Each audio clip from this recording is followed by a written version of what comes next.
Welcome to Max Effort Kitchen. We finally made it to Pizza Sunday, and we're gonna go ahead and get right into it and make some pizzas. We're gonna do a couple versions today. We're gonna do it in the oven. We're also gonna do a little wood fire. I got the wood fire pizza oven sparked up out back, waiting for it to come up to temperature. So let's get right into it. Got my first pizza dough. Looks a little something like this, a little flattened, which is good. This is your kind of raw version. We're gonna take it, we're gonna put it in some flour. Get it nice and coat it up with flour so it's not sticky. It shouldn't be sticky at all, okay? So coat it with flour. Now we're gonna put it down on our floured surface. All right, we've got it on our floured surface. Now we're gonna make a circle. That's all we're gonna do, make a circle. Make sure it's in a circle. Push some fingers down into it. Good. Now, time to build the crust. Now, there's lots of different ways to do it. You can pinch. I am partial to two hands, where I take my two fingers, this hand, press them up against each other, and I make a wall. You want that crust to look really exaggerated. You can take as long or as fast or whatever, however long you want to take to do this to make it right. Doesn't need to be perfect. See these air bubbles? These are great. Keep the air bubbles. Now we got a nice looking circle. We're gonna press down again, push our fingers in there. Now we're gonna take the fat parts of our hands and just spread it out. It's important that when you're working with pizza dough, you want to be very delicate. It's nothing you want to put a lot of muscle into. We're just easing it out.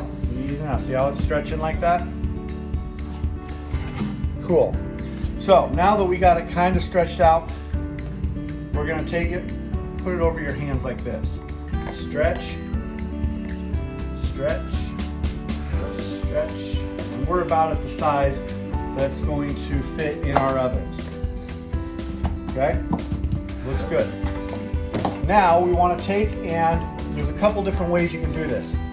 I have a pizza peel, that's what this is called. This is for taking it in and out of the oven. What I'm going to do is I'm going to put a little bit of cornmeal. This is going to be cool on your crust because it's going to actually cook cornmeal into your crust. Okay? I'm going to put it on that paddle so it slides off. And then I'm going to lay it from one corner to the next onto the paddle. Now it's not going to be a perfect circle. We don't need perfection here. We're making artisan gourmet pizza. We don't need that perfect circle. We don't work for Pizza Hut. No offense to Pizza Hut, but we don't need that perfect circle. So we got our pizza on our paddle. Now it's time to add some toppings. Okay?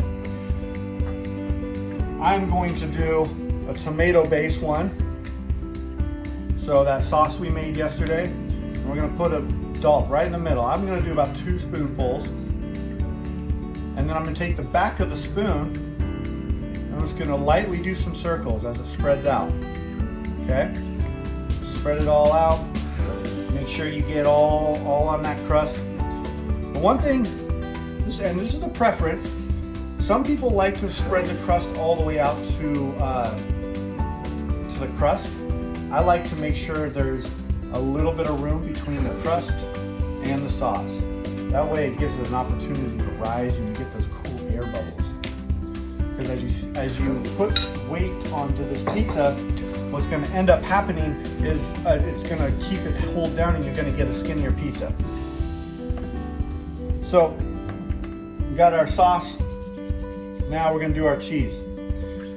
There's 2 different ways to do this. Again, you can put it in the middle and spread it out with your fingers, or you can just use a little bit in your hand, spread it out evenly. I like to do it that way I get good coverage and I'm not pressing down on that skin, because you're going to see when you go to put it in your oven, you're going to want this thing to move. See how it's moving a little bit? Give it a little shake. Make sure that thing is moving on your paddle. Now, if you don't have a paddle like this, it's okay. You can use the back of a sheet pan, and you can just kind of shake it a little bit because that's going to work just as well. Or if you have a round pizza pan, you can use something like that too. I have, something like this will work, or just a regular cookie sheet. The pan will work on the back of that as well. So we got our cheese, and why not do a classic pepperoni? All right, guys, we're going into the wood fire oven here. So the way we want to do this, give it a little wiggle here. Make sure that thing's moving.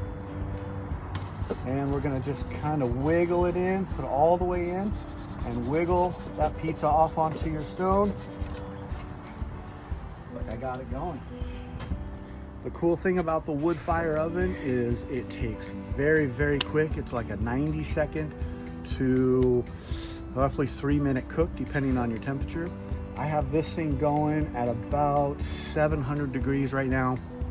You can flavor it with different types of wood, but in my opinion, it's my favorite pizza. I think it's the best cook. It cooks it quick, it cooks it fast, it gets some char on it. It's really good. So we'll pull it out when it's ready and go from there.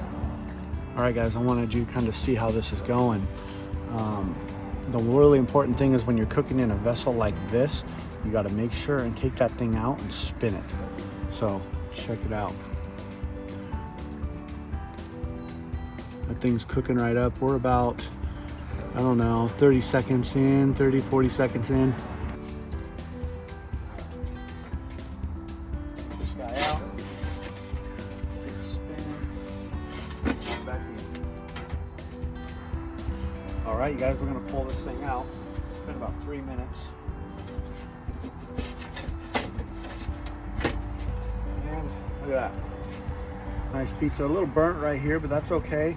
I promise you that's just char. It's not going to actually be burnt all the way through. I'm going to take it in and garnish it. All right, pizza's all ready. So one thing about pizza you should always do, don't ever forget this, even if you buy a store-bought pizza, is always garnish it after it comes out of the oven. So I like to do a little bit of Parmesan. This is called a microplane. This is great for Parmesan, lemon zest, all kinds of things that you want really finely grated. I wouldn't put mozzarella on this thing because it would just get all chunked up. But if you're doing like nutmeg, or you're doing like a finishing cheese like Parmesan, then this is perfect. And you just literally take it and you grate it right on top. And this just adds a little extra flavor to that pizza. A little bit of love. Next thing we're gonna do is we're gonna take the herbs that we used yesterday in our sauce, and we're gonna chop them up, and we're gonna put some fresh herbs on there. Fresh herbs, now what's gonna happen here is it's gonna hit that hot cheese and that oil, and it's going to bloom. Remember we talked about blooming the herb yesterday. Let those oils out. It's gonna be fantastic. Then I like to take some sort of really nice finishing olive oil. I got a rosemary olive oil here, and I'll just roll it around on the crust. You can do anything here. Lately, I've been doing honey, which is really good on pizza crust, but for this sake, we're gonna keep it rosemary. Now, pizza cutters. Highly useful for anything. You don't need to eat a lot of pizza to have a pizza cutter, but if you are gonna eat some pizza, I highly recommend getting out there and getting one. They're literally $5.99, $6.99, super cheap. It doesn't matter which one you get, they're all gonna cut the pizza the same. So we're gonna cut this guy with a cross, and then we're gonna cut it in smaller pieces, just like that. Put it over onto our little serving board. Say hi, Maddie. Hi. All right. And you got some pizza that's sticking.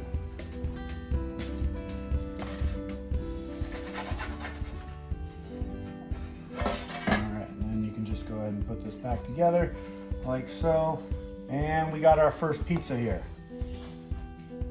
Look at that. All right, now we're gonna do it in the home kitchen. Let's check that out.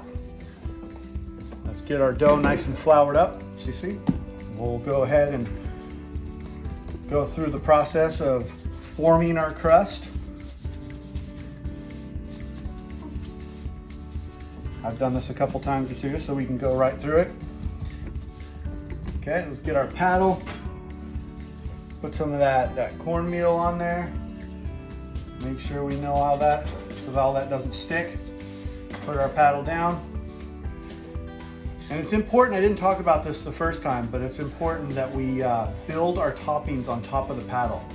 There's nothing harder than trying to get your pizza on the paddle after you've put the toppings on there.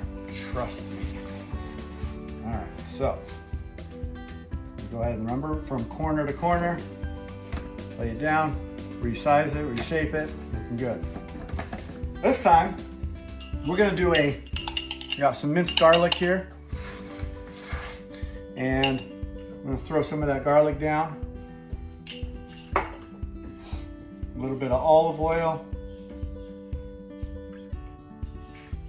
doesn't need a ton, just a little drizzle of it, and then we're gonna take the back of our spoon and kind of spread things out so they're nice and evenly distributed. Got a little bit of garlic there, get all that going, get some of that love in there. Fun little trick you can do here is you can actually put some Parmesan on the bottom. I like to do this with cheese pizzas, especially because you get a little extra cheese and it adds some flavor to that. So put a little Parmesan down. Throw your cheese pizza or your mozzarella. Okay, got all that cheese spread out. Now we're just gonna go with a cheese pizza here. This is a garlic and olive oil base and mozzarella and Parmesan. All right, let's go get in the oven. So I got my oven set at about 470. I have it on the convection. If you don't have convection, just get that thing as hot as you can. Usually most home ovens go to about 500. So if you can see here, bring you over. I got a sheet pan in there that has been heating up. So you want to make sure that when you preheat your oven, you have your sheet pan in turned upside down, or your pizza stone. Both of the same thing. And we're gonna get it in there just like I did with the wood fire. We're gonna put our paddle all the way in, and then we're gonna nice, easy shakes to get it out. Work on the angle. It's gonna be a little different for everybody, but the one thing that we don't wanna do is just try to throw it in. It's get it in, angle, easy shakes to get it out. Easy shakes, okay? Now we're gonna let this thing go. This is probably gonna take about, I don't know, 6 to 7 minutes. So we don't need to turn it because we have even distributed heat in that oven. So we won't have to actually worry about looking at it and spinning it. So put your timer for about 6 minutes, check it, and go from there depending on how you want the crust. See you in about 6 minutes. All right, you guys, we're gonna talk about tossing the dough because I didn't really touch on that very much. So when you're at home, you're probably not gonna make giant pizzas, but if you're lucky enough to have a large pizza stone and you wanna really stretch that thing out, I'm gonna show you how to do that.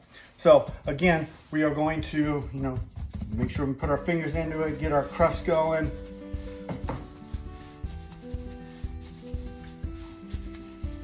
Okay, and then take it, put your hands, let it crawl over your hands. See the lip there?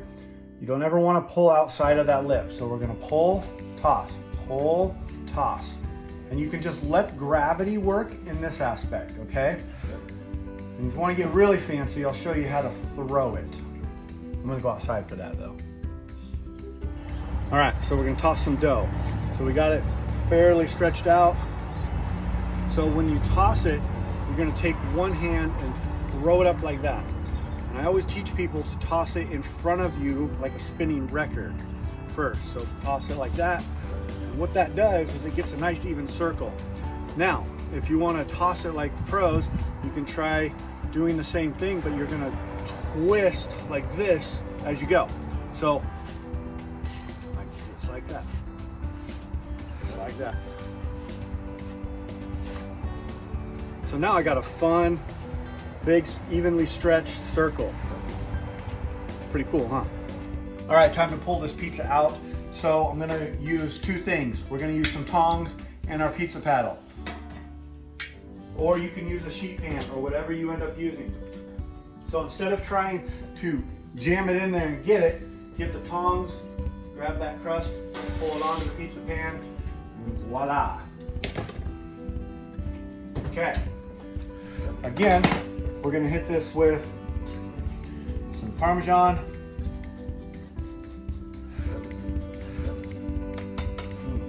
Smells great. Oregano. And you got yourself a garlic and olive oil cheese pizza.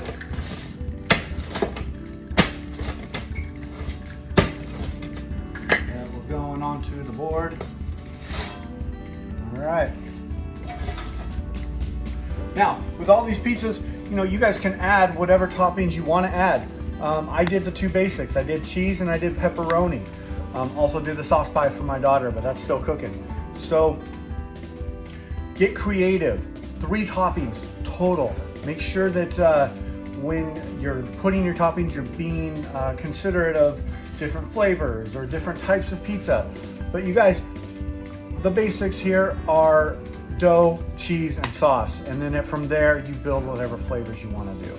I really believe that pizza is just a vessel to get food in your body and to get good flavors, and you can just do whatever you want. All right, that concludes Pizza Week. That was a big one. There was a lot of prep. There was a lot of time and understanding and technical ability that went into that. It was a big week. We got lots more to store. I got some really easy stuff. I got some big batch stuff coming. We're gonna talk about how to cook a steak this month. And you know, I'm looking forward to this. So please just leave a comment. Let me know if you have questions or if I'm just not being as transparent as I would like. So you guys can also find me on Instagram at maxeffort_kitchen. I just post a lot of pictures on there, do some fun things. You can also DM me there. So I look forward to seeing how this month goes and going through this. And like I said, if you all want me to cook something, I'm there for you. But remember, food is love, and have a great Super Bowl Sunday. Make some good pizza, and we'll talk soon.